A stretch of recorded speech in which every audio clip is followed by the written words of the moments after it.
जय श्री कृष्णा। मार्गशीर्ष माह भगवान श्री कृष्ण को अत्यधिक प्रिय है। अपने नाम के अनुसार ही मार्गशीर्ष माह सभी माह में शीर्ष स्थान पर है।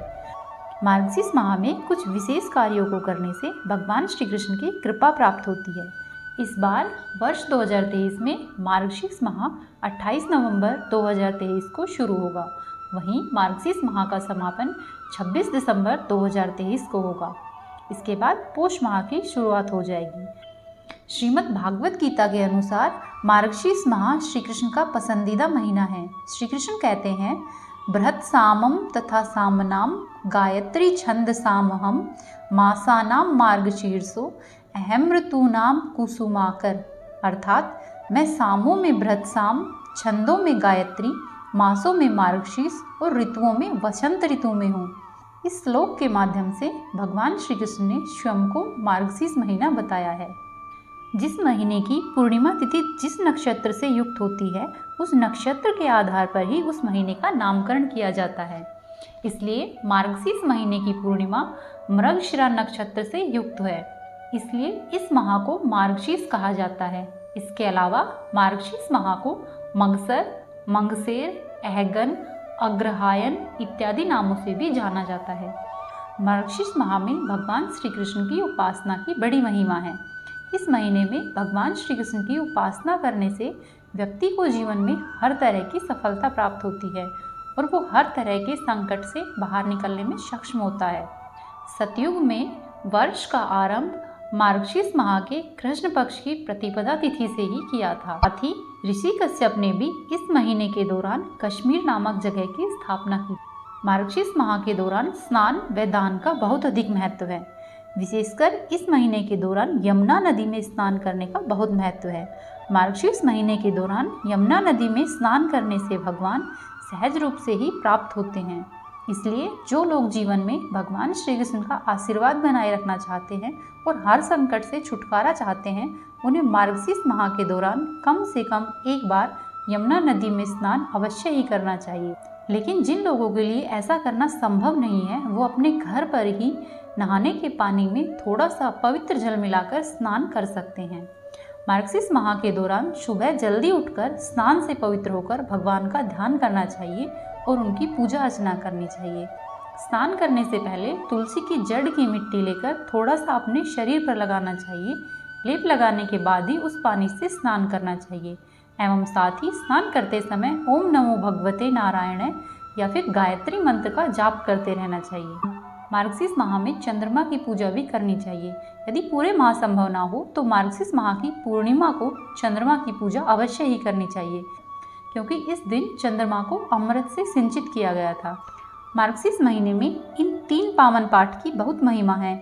विष्णु सहस्त्रनाम, भगवद गीता और गजेंद्र मोक्ष। इन तीनों में से किसी का भी पाठ आप पूरे महीने तक कर सकते हैं। इस माह में श्रीमद् भागवत गीता ग्रंथ को देखने भर की ही विशेष महिमा है। स्कंद पुराण में लिखा है कि घर में अगर भागवत हो तो अघन मास में दिन में एक बार उसको जरूर प्रणाम करना चाहिए। यदि आपके पास भागवत गीता है तो उसका पाठ अवश्य ही इस महीने में करना चाहिए। यदि आपके पास भागवत गीता नहीं है तो आप उसका श्रवण भी कर सकते हैं। मार्गशीर्ष माह में अपने गुरु को, इष्ट को ओम दामोदराय नमः कहते हुए प्रणाम करना चाहिए। इससे जीवन के अवरोध समाप्त होते हैं। मार्गशीर्ष माह में भगवान विष्णु के इन 12 नामों का जाप करते रहने से जीवन के संकट दूर होते हैं। भगवान विष्णु के 12 नाम इस प्रकार है: अच्युत, अनंत, दामोदर, केशव, नारायण, श्रीधर, गोविंद, माधव, हृषिकेश, त्रिविक्रम, पद्मनाभ और मधुसूदन। भगवान विष्णु के ये 12 नाम लेते हुए उन्हें पीले फूल अर्पित करने चाहिए एवं भगवान का एक नाम ले और एक फूल भगवान विष्णु को अर्पित करें। पूजा करने के बाद शाम के समय इन फूलों को भगवान के सामने से हटाकर पीपल के पेड़ के नीचे या फिर बहते जल में प्रवाहित कर देना चाहिए।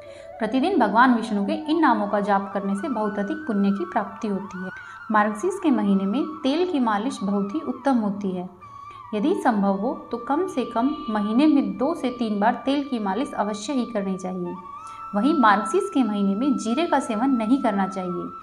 मार्गशीर्ष के महीने में श्री कृष्ण जी को तुलसी के पत्तों का भोग लगाकर उन्हें प्रसाद स्वरूप ग्रहण करना चाहिए।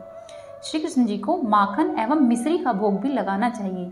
यदि आपको माखन ना मिले तो आप मिश्री का भोग अवश्य ही लगाएं, लेकिन श्री कृष्ण जी को प्रतिदिन तुलसी के पत्ते डालकर ही भोग लगाना चाहिए। महीने के प्रत्येक गुरुवार को माँ लक्ष्मी की उपासना करना बहुत ही शुभ फलदायी माना गया है। इसके अलावा अघन मास में शंख पूजन का भी विशेष महत्व है। अघन के महीने में किसी भी शंख को भगवान श्री कृष्ण का पंचजन्य शंख मानकर उसकी पूजा अर्चना करने से मनुष्य की समस्त इच्छाएं पूरी होती है। यदि संभव हो तो मार्गशीर्ष माह में शंख का पूजन भी अवश्य ही करना चाहिए। इसके अलावा मार्गशीर्ष के माह में शीतलहर आरंभ हो जाती है, इसलिए इस माह में गर्म कपड़े, कंबल, मौसम के फल, भोजन और अन्न दान करने का विशेष महत्व है। साथ ही इस माह में पूजा से संबंधित सामग्री जैसे कि आसन, तुलसी माला, चंदन, प्रतिमा, मोरपंख, जल कलश इत्यादि दान करने को बहुत ही शुभ माना गया है। यदि संभव हो तो अघन मास में अपने घर में मोरपंख अवश्य ही लाना चाहिए। इसके साथ ही मार्गशीर्ष के पूरे महीने में भगवान श्री कृष्ण की पूजा अर्चना करने से विशेष फल की प्राप्ति होती है। मार्गशीर्ष के पूरे माह में भगवान श्री कृष्ण की कथाओं का श्रवण करना चाहिए। यदि संभव हो तो प्रतिदिन श्रीमद् भागवत गीता का पाठ करना चाहिए। यदि पाठ करना संभव नहीं हो तो प्रतिदिन श्रीमद् भागवत गीता को पढ़ना चाहिए। मार्गशीर्ष माह में ऐसा करने से बहुत ही शुभ फलों की प्राप्ति होती है। यदि आप मार्गशीर्ष माह की कथा सुनना चाहते हैं तो हमारे चैनल पर आपको प्रतिदिन कथाएं उपलब्ध होती रहेगी। आप यहां से प्रतिदिन कथा का श्रवण कर सकते हैं। यदि आप हमारे चैनल पर नए हैं तो हमारे चैनल को सब्सक्राइब करें, वीडियो को लाइक करें और अपने दोस्तों के साथ शेयर करें।